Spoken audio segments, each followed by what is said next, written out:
दोस्तों आज मैं एक ऐसा टॉपिक लेकर आया हूं जो वास्तु के अंदर बहुत कन्फ्यूज़न पैदा करता है कि फेसिंग क्या है और एंट्री क्या है। मेरे प्लॉट की, मेरी बिल्डिंग की फेसिंग क्या है और एंट्री क्या है, इसमें बहुत सारे लोग कन्फ्यूज़ रहते हैं। तो आज हम जानेंगे कि एंट्री किसको कहते हैं, फेसिंग किसको कहते हैं और इन दोनों में डिफरेंस क्या है। और लेकिन इसको जानने से पहले आपको इस वीडियो को अंत तक देखना होगा, तभी आपको ये डिफरेंस पता चल पाएगा। तो चलिए स्टार्ट करते हैं इस वीडियो को। तो सबसे पहले हम देखेंगे कि एंट्री क्या है। एंट्री की एक सिंपल डेफिनेशन आप समझ लें। एंट्री वो चीज़ होती है, चाहे रेजिडेंशियल आपका प्रॉपर्टी है या कमर्शियल प्रॉपर्टी है, जब भी एंट्री बनती है, एंट्री आपके बाहर के वातावरण को अंदर के वातावरण से जो जोड़ती है उसको एंट्री कहलाते हैं। सपोज ये आपका प्लॉट है और यहाँ पर आपने एक एंट्री दे दी। मेन एंट्रेंस की हम बात कर रहे हैं, मेन एंट्री। तो ये एंट्रेंस कहलाती है। ये क्या करते हैं, ये बाहर का वातावरण को अंदर का वातावरण से जोड़ती है, इसको एंट्री कहते हैं। तो ये तो हुआ सिंपल लैंग्वेज जिसमें आपको ये समझना है कि ये एंट्रेंस किसको कहते हैं। इसमें भी अब दो चीज़ें हैं। हम बात कर रहे हैं मेन एंट्रेंस की। आजकल मेट्रो सिटीज़ के अंदर क्या है, नीचे स्ट्रीट पार्किंग बनती है और उसके बाद स्टेयरकेस से आदमी अंदर जाता है, वो अंदर वाली एंट्री हो जाती है, वो इंटरनल एंट्री है। हम मेन एंट्री की बात कर रहे हैं और जिनका घर इस टाइप का है उसके लिए ये एंट्री की बात है।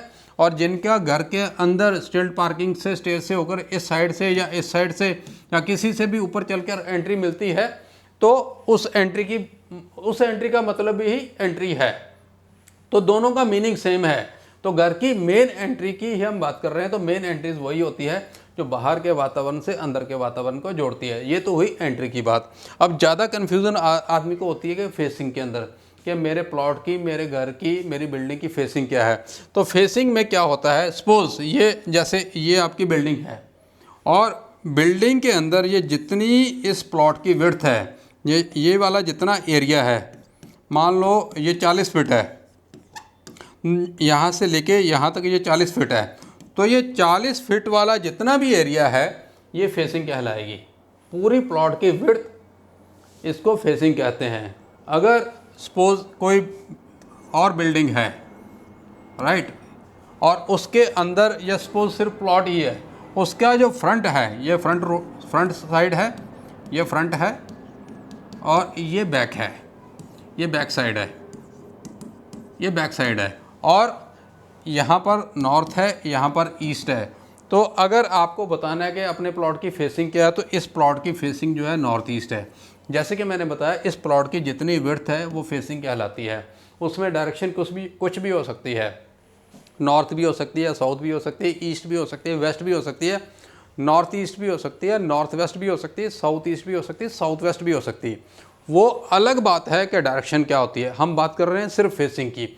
तो बिल्डिंग की जितनी विड्थ है उसमें जो भी डायरेक्शंस आ रही हैं वो उस बिल्डिंग की फेसिंग कहलाएगी।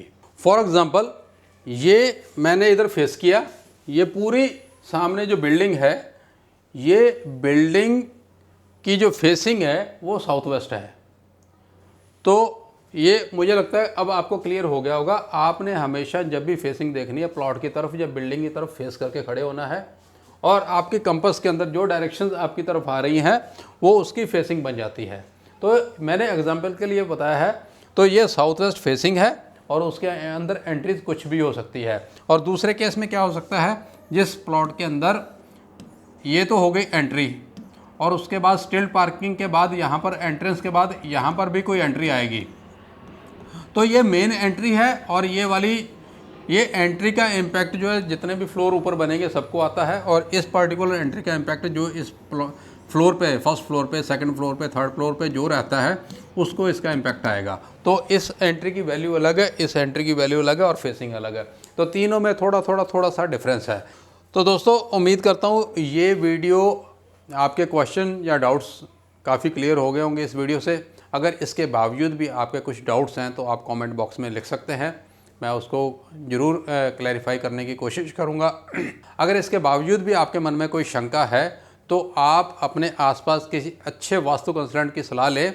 और अगर आप हमसे सलाह लेना चाहते हैं तो हमारी डिटेल्स नीचे डिस्क्रिप्शन बॉक्स में मिल जाएंगी। तो दोस्तों ये वीडियो अपने नियर एंड डियर्स को जरूर भेजें, जिनको जो भी डाउट है एंट्री और फेसिंग में, तो उनके लिए ये बहुत हेल्पफुल होगी। और दोस्तों मैं आपका वास्तु कंसल्टेंट दीपक कुमार सैनी मिलता हूँ नई वीडियो में नए टॉपिक के साथ। तब तक के लिए धन्यवाद।